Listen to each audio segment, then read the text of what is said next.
पंचवटी येथील सुयोग हॉस्पिटलमध्ये डॉक्टर कैलास राठी यांच्यावर प्राणघातक हल्ला. हल्ल्यात सुयोग हॉस्पिटलच्या संचालक डॉक्टर राठी गंभीर जखमी. धारदार शस्त्राने केले डोक्यावर आणि मानेवर सपासप वार. सुयोग हॉस्पिटलच्या अतिदक्षता विभागात घडली घटना.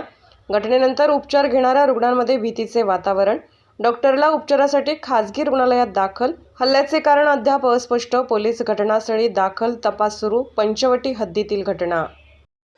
आम्ही जेव्हा आमची 8:30 वाजता ड्युटीला आलो, त्याच्यानंतर आमचं मेडिसिनचं कामं चालू होतं. मी आयसीयूला इथं ड्युटीला होतो. सर तिथं कॅबिनला तो माणूस आणि ते आले, ते बघितलं मी. त्याच्यानंतर सरांनी तिथं ते कोणतरी असं आल्यानंतर ते सर कर्टन लावले, पर्सनली गोष्ट काय असेल. मग त्याच्यानंतर त्यांनी कर्टन लावलं. ते थोड्या वेळ त्यांच्या काहीतरी बोलणं झालं असेल.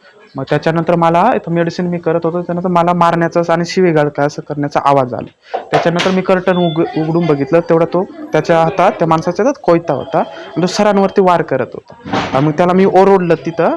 तसंच तो मागे फिरला आणि तो कोयता माझ्यावर हे करायच्या अगोदर मी ह्या दरवाजाने बाहेर बोलवायला गेलो बाकीच्यांना. तोपर्यंत तो दरवाजा त्याने मधून तो लॉक केलं होतं. त्याच्यानंतर तो उघडला आणि त्या दरवाजाने पळून गेला. मग आम्ही मध्ये आलो, तोपर्यंत तो पळाला. मग सरांना आम्ही इथं बेडवरती घेतलं. तो पेशंटपैकी कोणी नातेवाईक होता? नाही, नातेवाईक तेवढं मला माहिती, ओळख नाही पटली. मॅडमला माहिती आहे.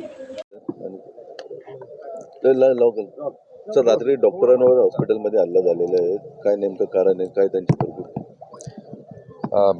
नाशिक शहरामध्ये जे डॉक्टरवर हल्ला झालेला आहे काल, तर त्या संदर्भात आमचा तपास चालू आहे आणि आरोपीचा शोध घेऊन त्याला लवकरात लवकर आम्ही अटक करत आहोत.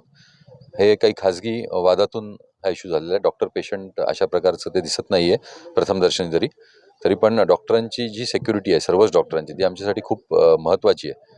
कारण आपल्या सगळ्यांनाच डॉक्टरांची मदत घ्यायची नेहमीच गरज लागते.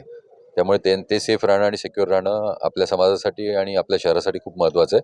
त्यांच्यासाठी आम्ही आउट ऑफ द वे जाऊन जे लिगली आहे आणि आमचे सर्व प्रयत्न सर्व स्तरावर आम्ही करत आहोत.